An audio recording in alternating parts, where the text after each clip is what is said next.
Hello, everybody, and welcome to the show. And today I've got a bit of an announcement to make. So we are going to be shifting gears a little bit, shifting the trajectory of the show. And starting next week, it'll no longer be called Communication Nation. We will be going forward with the podcast name of Persistence Playbook. And what we're really going to be focusing on here on a week-to-week basis is what internally drives the most impactful people in the world. What thoughts and mantras and habits, as well as communities, do these titans leverage so they can keep their pedal to the metal day after day? For it isn't not knowing what to do that's holding most of us back. I think that, most of us, the big goals we have in mind, we know how to get there. We know what we should be doing, right?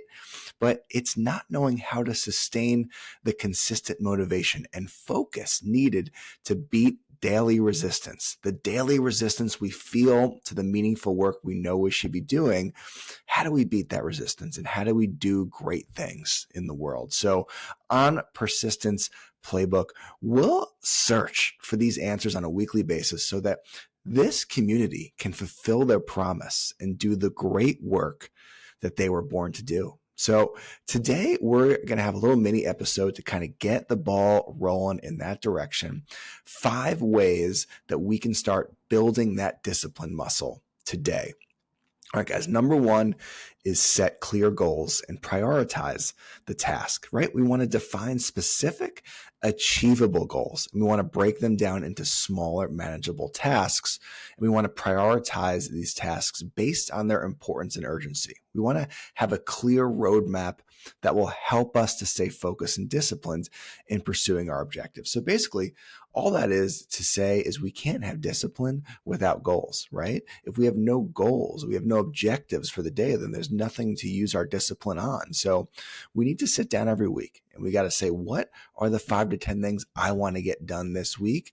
And then chunk them down. What am I going to do on Monday? What am I going to do on Tuesday, Thursday, Friday? Let's not forget about Wednesday. And we got to have a plan. We got to have goals in mind, long-term goals, short-term goals. I think a good way to chunk out your goals are have some long-term big vision goals, 5 years in the future, right? And then know what we want to get done this year to step towards those goals, what we want to get done this quarter, and then specifically, what are we going to do this week to chunk that away and take real steps towards that 5-year vision? So number 1 is set clear goals and then prioritize your tasks. Know what tasks are important. We have to be doing these every day, and which are urgent. And urgent is important too, but just a different type of important. All right, guys, number 2 way to build discipline is establish a routine, right? We are creatures of habits, and we need to create a daily or weekly routine that includes dedicated time slots for work, exercise, relaxation, and personal development. So we need to stick to the schedule as much as possible, even on days when you don't feel motivated. And not even that, I'd say more importantly on days when you don't feel motivated, because when you're not feeling it in your soul and you don't want to do the work that you know you should be doing, that's an opportunity. That's an opportunity to break through that threshold, break through that discipline threshold and grow that muscle, grow that defeating the resistance muscle, grow that discipline muscle. See those days where you're not really feeling it as an opportunity to grow. Consistency breeds discipline, and following a routine reinforces those positive habits, guys. So let's establish a routine. Let's know what we got to do, the important 3 or 4 tasks every day that really drive our lives forward. Number 3 is practice self-control and delayed gratification. So we need to learn to resist immediate temptations and impulses that might derail our progress. Delayed gratification involves sacrificing short-term pleasure for long-term gain.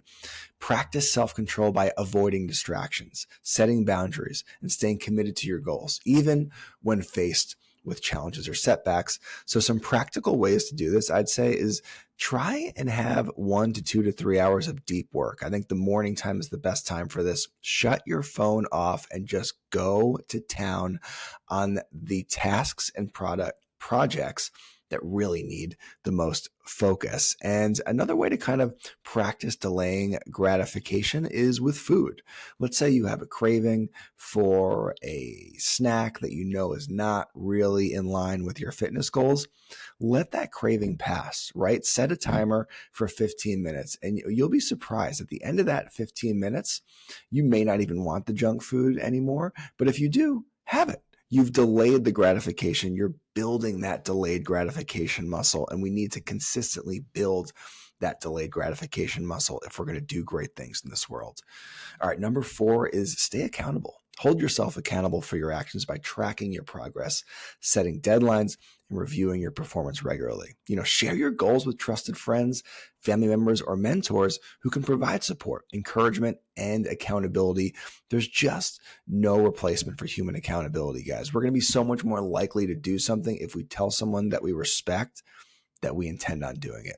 Consider joining a mastermind group or finding an accountability partner to help you stay on track.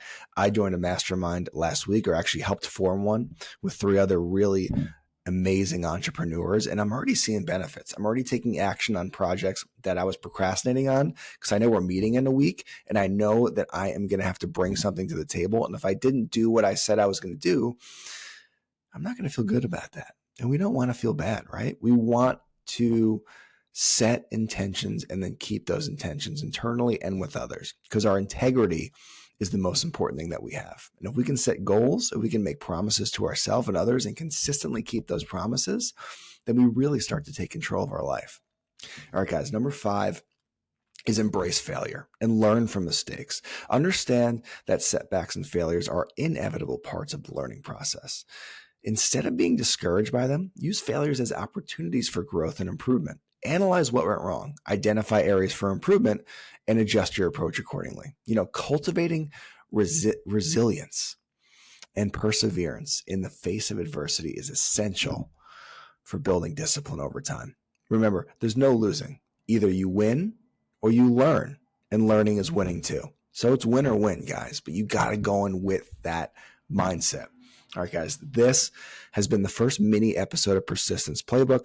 We're going to be talking about things like this every week. How do we beat that resistance? How do we beat laziness? How do we close the gap between who we are today and who we know that we can become in the future? We're going to be talking to high-level producing entrepreneurs, business people, athletes, and we're not just going to talk about what they do. More importantly, we want to talk about how do they sustain the day in, day out motivation? What habits do they anchor themselves in? What communities? How do they do it? How do they beat the daily resistance and just take as much action as they do? That's what we're here to find out, guys, on Persistence Playbook. We'll see you next week.